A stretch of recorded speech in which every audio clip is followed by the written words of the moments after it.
An event I mentioned yesterday, as cybersecurity came and he shared the importance of us equipping ourselves within the finance profession with the skills needed to make sure that we protect our information as accounting professionals. And the question came up, but how much more do we need to know? Because he came up and shared all the creative ways that criminals are getting in accessing information they're not supposed to access. And he said, this is what criminals are doing. I mean, you heard yourselves, there's phishing, all of those phishings. And as finance professionals, we need to ensure that we are able to protect our work, the work that we do as guardians and custodians of information, that information. So it's quite an interesting topic to delve into. All right, so before we get into the next session, I'd like to make a quick announcement. If you are the owner of a black BMW and your license plate is ML17, please tend to your car, your window is open. So a black BMW and your license number is ML17. All right, so the next part of our presentation, that was an exciting topic and I'm so glad that we started with it. The next part of our presentation is the future of auditing, even more exciting. So I have experience as an auditor and I was sharing with somebody yesterday that it's such a great experience to see how far the finance profession has come, that we are not only just focusing on the numbers, but we are future forward. So I'm happy that our next topic and our next guest will delve into the future of auditing, a field that is continuously evolving. I can speak to that. As the landscape of auditing transforms, it is vital for professionals to stay ahead of these developments. We are pleased to introduce Mr. Afsa Ibrahim, the Council Member at the Financial Reporting Council, FRC. Mr. Ibrahim will provide insights into how auditing practices are changing and what the future holds in this dynamic environment. Let us give Mr. Afsa Ibrahim a warm welcome. Thank you. Welcome board members, fellow accountants, and some familiar faces, friends who have been in the profession with me over a long time. As you can see, we have been around for a while now. And senior members of the management team of the FRC, good morning. I'm quite pleased to be here today among you to share my thoughts on the future of audit. But I must admit, it does pain me to come to a NIPA event and my friend Kamal is not around. We have been at college together and his untimely demise has left us all in a state of shock, and I still haven't recovered from that. I'm here today as a board member of FRC, replacing Mr. Tobel, who will extend his apology. So whatever I'm going to share with you today is my personal views and not those of FRC. So if you don't like what I'm telling you, just too bad. I'll try to take some questions as well. I don't want to just carry on my own. So we've been asked to talk about the future of audit. Before we go into the future, we need to check where we are today. If you think about it, it's probably the only profession, we tend to say only profession libérale, but the demand for that job is one line in the Companies Act.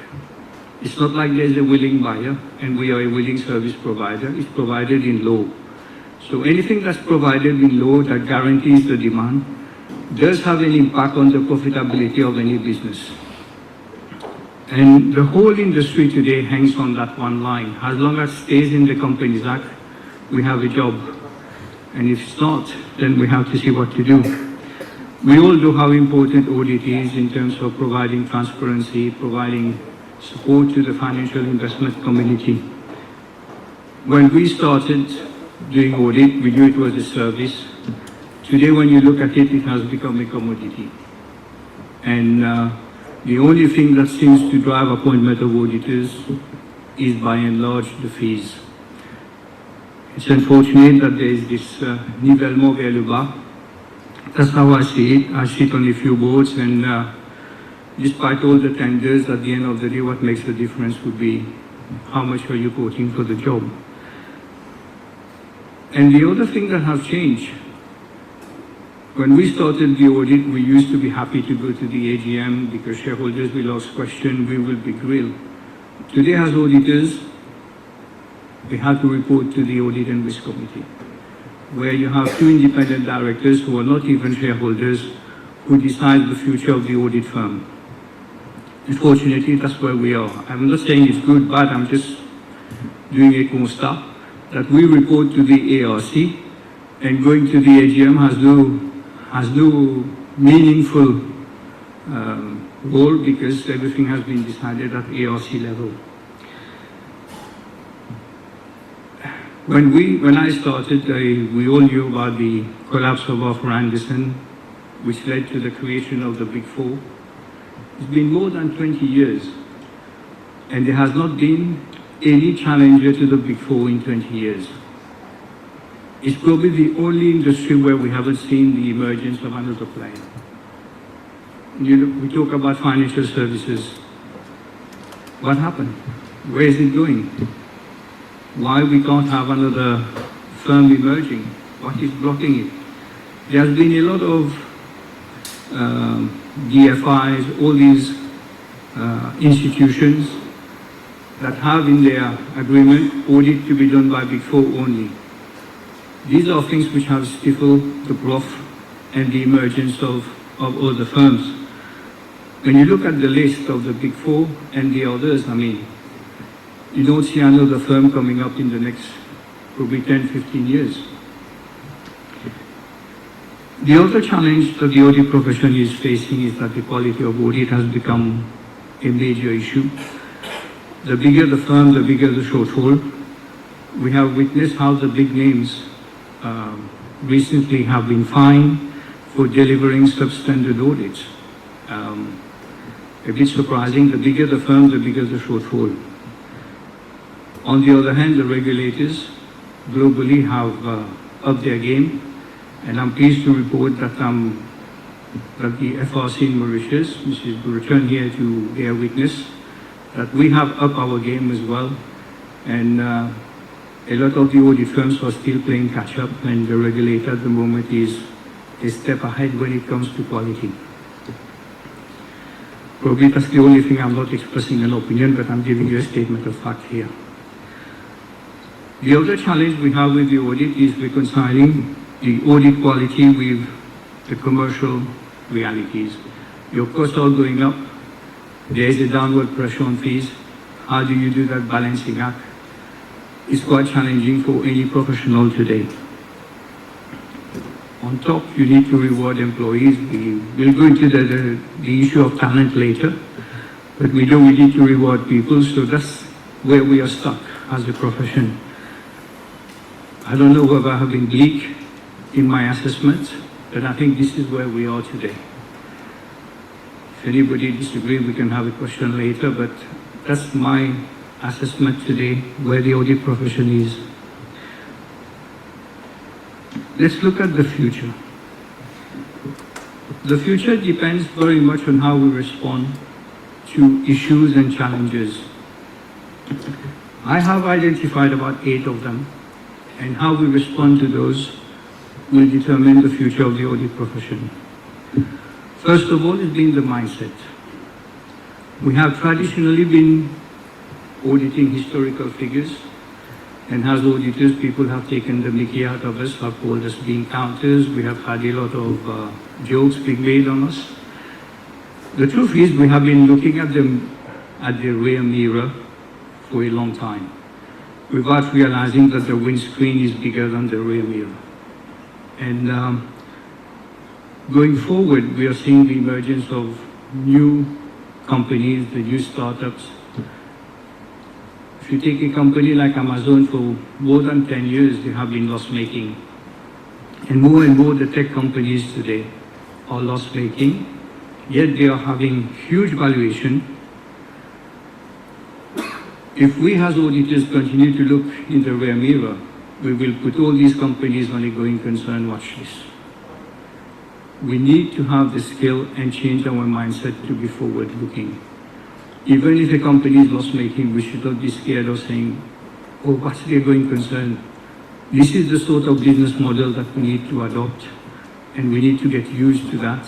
Otherwise, a company like Amazon would not today have been a major player in the global supply chain. If the accounts have always been qualified for loss making, and if you look at the records, Amazon used to make huge losses.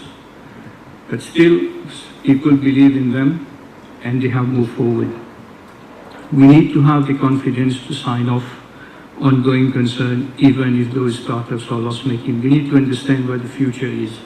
And we need to be able to look into it and say, yes, this company can survive and we can sign off confidently. Because these days, I don't know if you've noticed, many people in Mauritius, easier to give you reason why not to do something as opposed to reasons why to do it. It's so easy to say no. And we hear a lot of complaints that auditors are being difficult. And it's too easy to say no today. So that's one of the challenges we need to address. Have the right mindset to be forward-looking. The next one is the challenge faced by the IFRS. I don't know if you have been following what's happening in the UK with the new Chancellor of Exchequer, Keanu Reeves. She's trying to see how to increase taxes, and there are a lot of discussions going on. But one of the issues she's considering at the next budget, and that was in the Financial Times last week, they are considering to ditch IFRS. Because one of the comments they made was, it's a big stumbling block for the future of investments. I'm not saying that's right or wrong, that's the views which are being expressed today in the UK, and that is being considered at the next budget. We don't know what's going to happen or not. But if the UK does take that route, there could be some interesting development ahead. When you think about IFRS today, India, China are not fully compliant. So that put countries which are fully compliant at a comparative disadvantages. And we are one of those countries who are fully compliant with IFRS. How does this put us going forward? I don't know. And coming to IFRS, if you look at the annual report today, they are very bulky. It's like a proper book you're reading. But there are two items in the notes to the accounts which get maximum attention. Deferred tax, I think the notes to the accounts will be 3 to 4 pages, and the other one is RBO. 3 to 4 pages of notes. How critical are deferred tax and RBO to the business? I don't know. All business decisions, I don't think, are made because of deferred tax or RBO. And yet, these are the two items which takes maximum pages in your annual report. Sorry, are we losing the plot?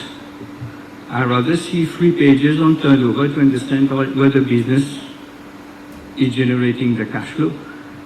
3-4 pages on deferred tax. Somebody clearly has got nothing to do.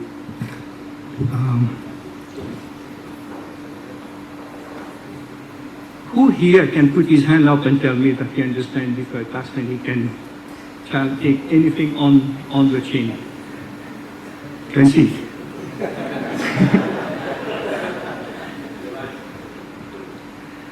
Now, coming to the next issue, we are seeing the challenge which IFRS 17 is bringing to the table. I don't know how many insurance companies have been able to finalize their accounts. Extensions on extensions. FSC has had to give them extension. We don't even know what's going on. And how many audit firms today can do an IFRS 17 audit? How many audit firms today have their own in-house actuary? And yet, we are saying that IFRS is the way forward. That's the way to do accounting. Where are we heading?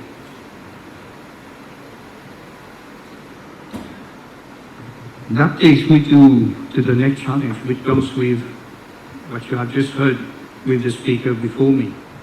The impact which AI and automation is going to have on the profession. We all know that technology is taking more and more important places in business. And we as auditors, we need to be at the forefront of those technological developments. I'm sure most of you in the room have become qualified accountants either without a degree, and those who have a degree most probably are in finance. Are we going to be relevant going forward? Or do we need accountants with an IT background now? How we are going to embrace automation and AI if we ourselves, in terms of basic qualification, all we know is about is Excel, Word, and PowerPoint. So, how do we address the technology? It requires massive investments because it will make your work more efficient, but more importantly, how are you going to audit a bank or a payment platform if you as auditors are not at the forefront of technology?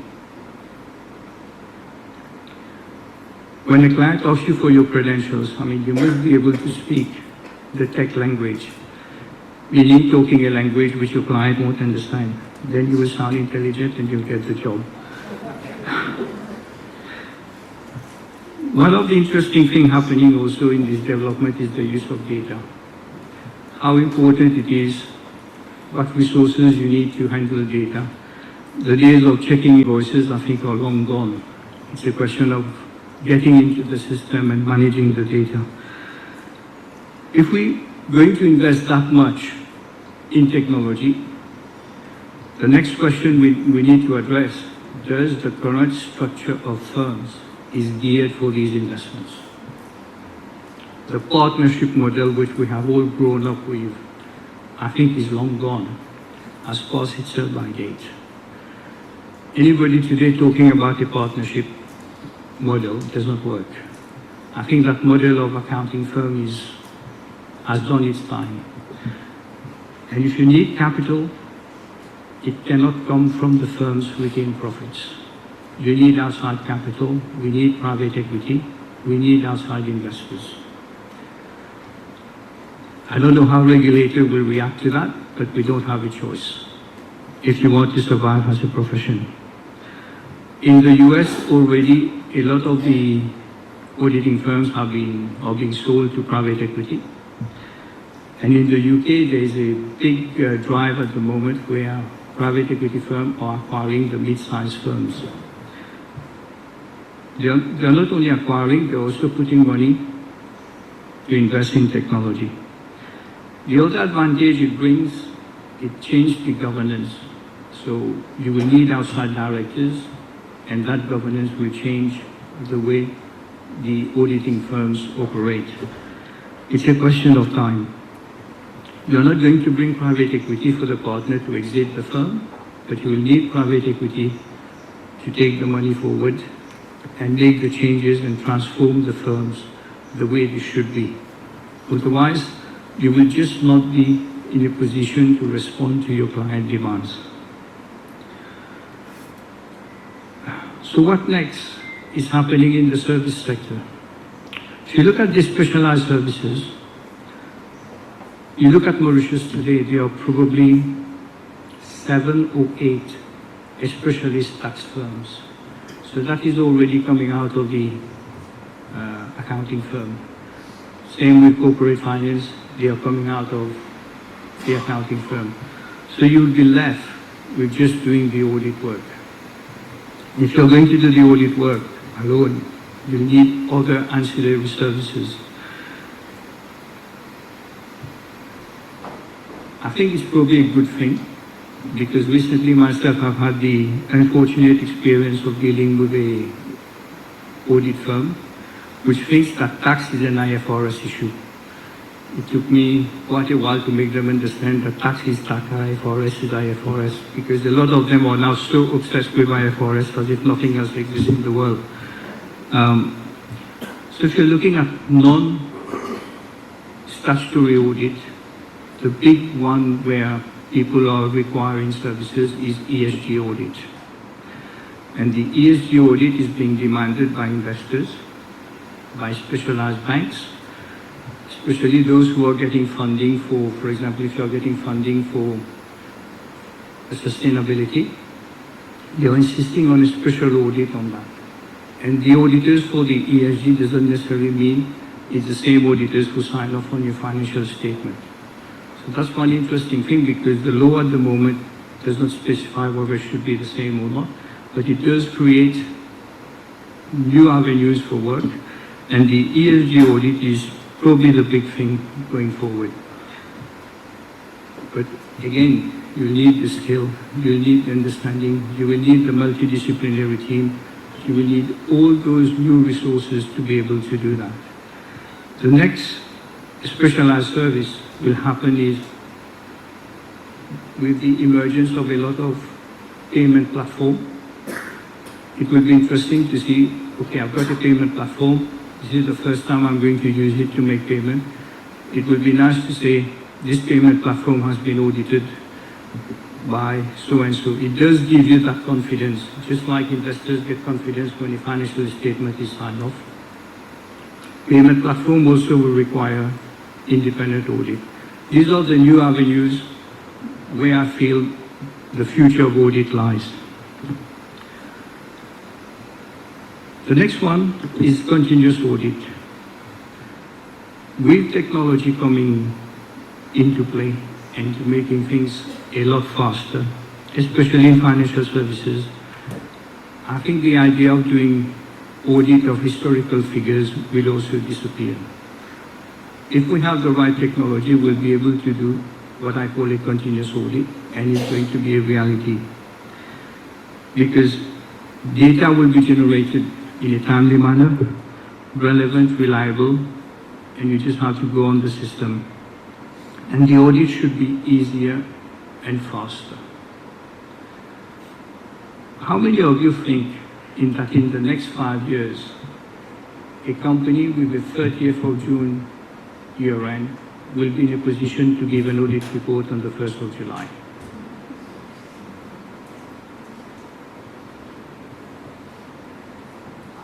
I'm saying 5 years, I think it will be earlier. It can happen. If you take a bank today, with all the technologies they have, nothing is subjective anymore, not even the provisioning level. There is no reason why a set of accounts cannot be audited by 1st of July and published. If you have the auditors have got the right technology to follow the clients, we should be able to do that. I don't know if you've heard of a bank called Revolut. I don't know there are many auditors who can audit the way Revolut is coming. It's already changing the way banking is done. And if you are at the forefront of technology with a bank like Revolut, I think the audited accounts would be out within 24 hours of the year end. Sounds scary, but it's happening. Then it begs the next question. Are you giving an audit opinion, or are you giving a statement of fact? Already, if you look at the way audit is being conducted, there is very, very little room for you to say, I've given an opinion. Because you've got the IAS, you've got the IFRS. All you need to do is make sure the boxes are ticked. Where is your subjectivity of opinion as a professional? When you do valuation, you can still exercise professional judgment. The amount of professional judgment in an audit today is almost nil. And if you don't follow the rules, FRC will be there to hit on you. Don't worry about that. So, the ability to give an opinion has also disappeared. So there's no reason why we should not be in a position to do continuous audit. In all these IFRS compliance, IAS compliance, there's one important element which seems to have taken a back seat, which is the ethics and professional standards. It's becoming increasingly important for stakeholders to have a very high level of professionalism. especially when you consider the recent audit failures that have happened. We need to demonstrate that we are upholding the highest standards of professional conduct. And this requires ethical decision-making in the firm. And when I say ethical decision-making, it goes through the whole firm value chain, from your recruitment to your procurement. All these needs to have a certain ethical decision-making. And then you need to commit yourself with the ongoing professional development and training. I mean, looking at this MILCA conference, it can be successful, but I think we should at least have a conference where at least 500 members turn up. Why are we not getting people in large numbers? And we are talking of professional development and training. I don't know why people are not responding to those sorts of things. I go to a lot of conferences, and I'll be very honest, I hardly see any professional accountants, those in public practice, attending that number of conferences that we have in Mauritius, the number of good speakers that come. Because you guys are all focused on IFRS. You do an IFRS training, you will have 1,000 people attending. Anything else, nobody's there. Then my last point is on talent management. This is a big issue. Attracting, motivating, and retaining talent is a key competitive advantage. And we all know what's happening.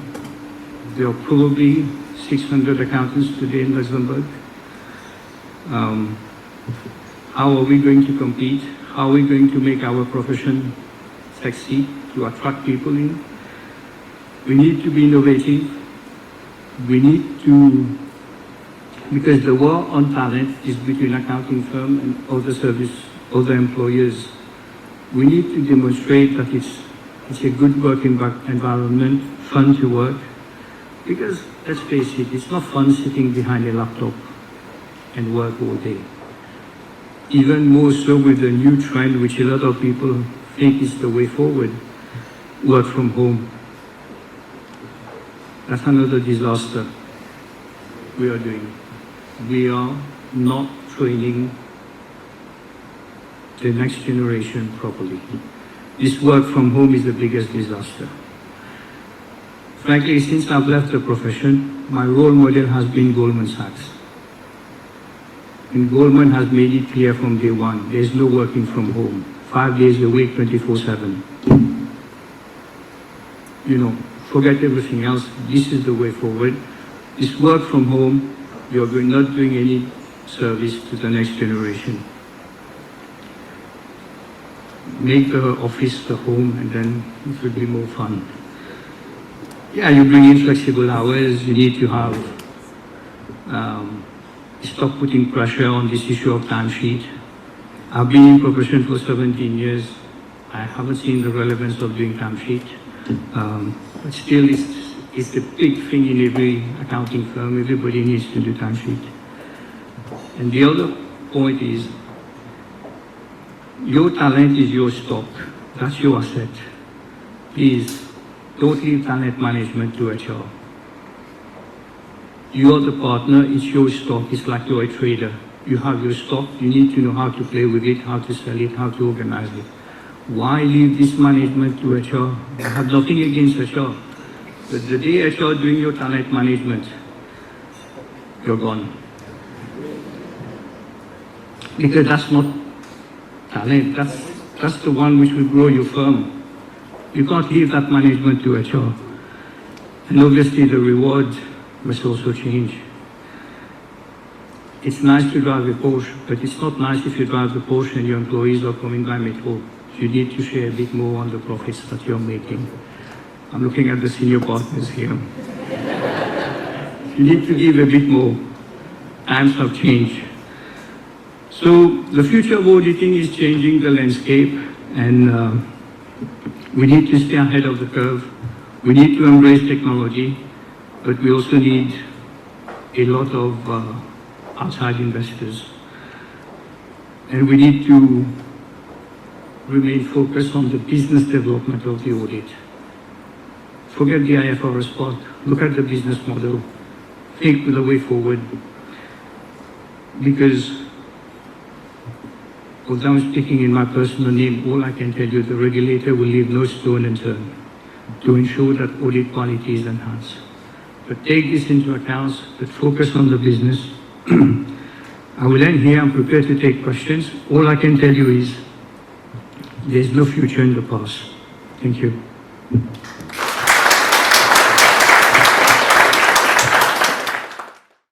My good friend Azhar, thank you for this insightful presentation. As always, you are a practical man who look into the future. And now that we are looking at the upper level, you see everything happening, and we are very happy by what you shared today. But I've got a question for you. Now that you look at this in a different way, as you say, you look from the top, right, and you look at things happening. We seriously have a problem in Mauritius is the talent management. I agree with you, this is not a job which is done by HR. It has to form part of the assets of audit firms. How do you think we are going to solve this? Is importation of qualified people from Pakistan, from Madagascar, from different parts of the world, the solution for us to solve it? Because otherwise, I see that the audit profession is going to die. It already starts dying. So what will be your perspective on that? Thank you. I think I would reframe your question slightly different. Why are people leaving us? I just got back from 1 week conference in London, AFSIC, Alka and all that. I met a few of my, those who were with me doing articles in London. All I can tell you is we have a much better life than them. I see, I'm trying to look at a business case for moving outside Mauritius. I mean, when you look at the UK today, it's a country which is going to be like a third world. I mean, just ask anybody who lives in England about healthcare, about transport. The reason why people are leaving is what we need to address. It's not, they go, we bring people. That's not the issue. Why are people leaving us? Why can't we? Because we have a decent standard of living. We have good things going for us. Financial services is probably going to explode over the next 10 years. Why do you leave a moving train to go to where things are going downwards? I don't know if you've been to Luxembourg. Boy, it's a hard place. There's nothing to do Monday to Friday. Unless weekend you go to France or to Germany. Why can't we give the youngsters that quality of life that they're looking for? Do you think they're going for the money? They're living 4 or 5 of them in one apartment. Just like the Bangladeshi are doing here. I'm not saying it's the same door, but this is not the quality of life. We must address the issues while the young are going. A lot of it is social pressure, but it has not, and obviously they are good talent, that's why they are, we have to look at it this way, they are good talents, that's why people want them. If they are good talents, why can't we retain them? What are we not doing right? It's not about importing or whatever, but let's address the fundamental issues. Why are people leaving? Some people are saying, oh, the politics here upset me. Look at England. They got a new prime minister and he's already being corrupt. His wife gets $5,000 of dress every month from ASOS. Hey, what are you talking about? I would understand a young kid telling me, I'm going to India. I'm going to China. Yes, that's what our previous generation was doing. Mauritius was in trouble in the 70s, they were going to the UK. But today you go to the UK, you go to Australia, find me a good article on Australian economy. If you're going to India, you're going to China, you're going to Vietnam, you're going to Indonesia. Yes, that's where the future is. in the East. Going to Luxembourg, going to UK, then the problem is with us. We must be able to address this. Azaz, thanks for your, in fact, brilliant expose. It was very good to hear, very thought-provoking. I think, I'm sure people in the audience, some maybe share your views, some, I guess, like Liverpool. I know you are Manchester, and I'm Liverpool. So I have a question for you in terms of, I agree with you that things, we have to live in this world, things are changing. And I agree also that maybe we could do more focus on IFRS, and we should also, but one question to you regarding, you said that accountants, because we are talking about AI, accountants should also embrace IT, but I think IT people, they are for working from home, and you are against working from home. So I would like to have you share with us, how do you reconcile this? You see, the work from home can only happen for people who are close to retirement. And, but I can't see somebody whose career is going forward that he will be the best performing employee by sitting at home. I don't see that. And you're talking about IT. When I was talking about continuous audit, I forgot to mention, what can happen tomorrow is that the audit profession can be shifted from us. What will stop Microsoft or IBM tomorrow to start certifying a set of financial statements if everything is generated by the IT? That's the biggest risk to us. The way things are going. If we are not going to embrace technology, if we are not going to make that leap, the audit can also be taken away from us. Because you can't stop a Microsoft or IBM from generating a set of accounts within 24 hours of it being closed. And if you're talking about continuous audit, this is our biggest risk. You need more IT people, you need accountants with IT background. That's what I was saying. We need accountants with IT backgrounds. That's what we should be encouraging people to do. There's no point asking our youngsters to do accounts, economics, business studies at HSC and they will become a brilliant accountant. These days are gone. You need that IT background today if you are going to survive. And when I was talking earlier about the audit firm that was making tax and IFRS, and I must admit I had the support of Mario, and we went and defended our case at the MRA, and we won. I agree, Mario. Thanks a lot for that. Thank you, Afzal, for the brilliant expose. I'll come to the talent management itself. The question has been asked, but the answer has not been given. I will give you the answer because I've got two sons working in offshore companies, management companies, accounting companies. I've got two of them working in practice. And they say that one is trying to go to New Zealand, the other one is going to Luxembourg. All right? So it's practical. It's not theoretical. You know the treatment these youngsters are getting in these firms in 2024. You're trying to pay them the salary from the grant of the government. And you are riding Porsche, just like you said. You know, you have to have the minimum level of decency, of sharing, of empathy. This country needs people thinking forward and sharing what they have, not keeping for them by greed.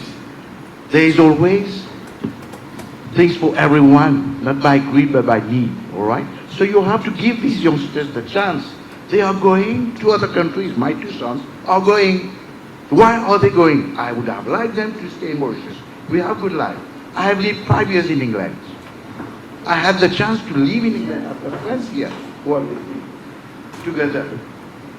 So we left England, we came to Mauritius, and we are happy in our country. Unfortunately, These days, the country has gone down.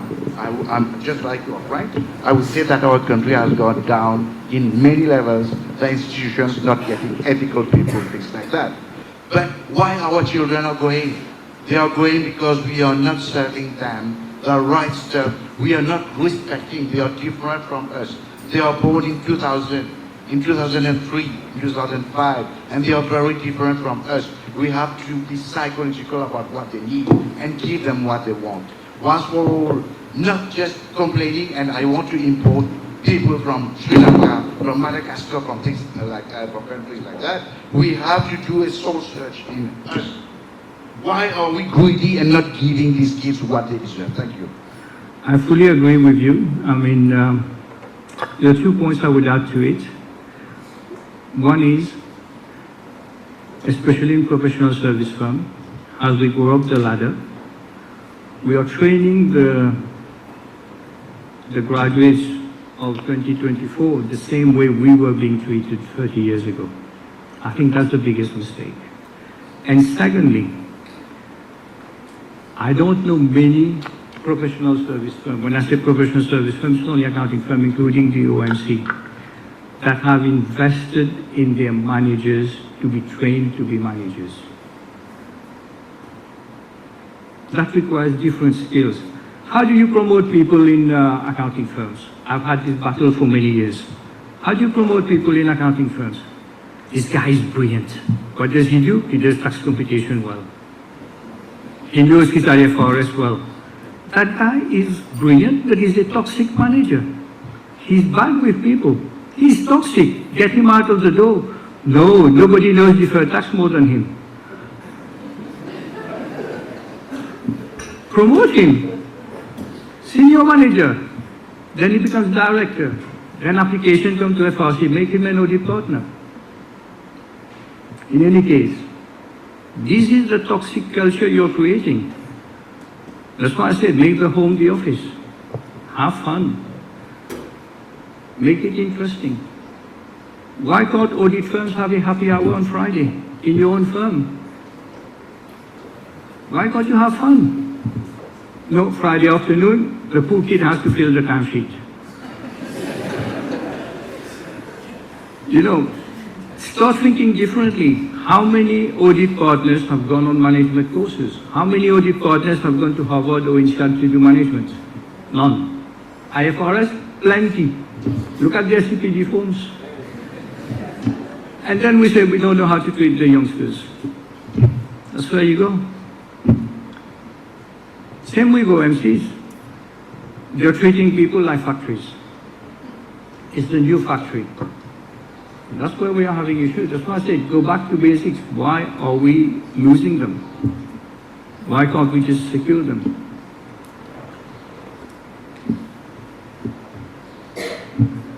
I think it's time for a good coffee. Oh, Raj. Yeah, I'll take from you. I can't say no to you. I can't say no to you, Raj. You know, Afzal, thank you for the presentation. As usual, always a pleasure to listen to you. When I saw the topic that you were supposed to talk, I thought you were going to tell us we should get rid of external audit altogether. It doesn't bring any value to the clients. My question to you is very simple. What is your view on the value that we are deriving, that the clients are deriving today from internal audit and external audit? And should we concentrate more on promoting internal audit? It can be done by the external firms. I'm not saying inside. It can be done by the external firms. But the external firms today are not internal auditors. They just apply external audit when they go and do internal audit. So what's your view on that? I think there is a big demand for good internal auditors, and there must be reason for it. And it's not the same skill. It requires different skill. It doesn't require much of an IFRS knowledge. It requires more about control and risk. Are you guys trained to do internal audit? I think there's a market out there. I think accounting firms don't like to market internal audit. The only time they are going to market internal audit when they know they are going to lose the external audit. Then they come and say, make me your internal auditor. I mean, that's not, you should be a specialist. You need to have your business case. You can't get rid of external audit because the value, I don't think it's value to the client anymore, but it's value to the investment community. The value is not to the client directly. I hardly see management letters anymore. Okay. Recently, I sat on an audit committee of an international holding based in Mauritius. They got 10 subsidiaries in Africa. Our biggest liability is a huge debt on the Mauritian balance sheet. But the cash flow comes from 10 different countries, and all of them generate their cash in what I call the monkey currencies. So we need to make sure we get the dollars at the right time. I chair the audit committee. My biggest worry is not the exchange rate, is are we going to have the dollars at the end of the month? It's always a big battle. So I told the audit partner, I said, my biggest risk is availability of dollars. How has this risk been addressed? He said, no, this doesn't fall under IFRS. That was the candid comment I got. Thank God we changed auditors. I will know about the new one now. Let's see what are their risk appetite. But again, the value is to the investment community. Like the company where I sit, we have to report to the bondholders on a quarterly basis. And every quarter, the auditors need to give comfort that the figures we are reporting, although it's not a listed company, is correct. That's the value which is getting more and more important. If it's not done by accounting firm, it will be done by the Microsoft of this world. So either we adapt or we'll get left behind. Thanks, Raj.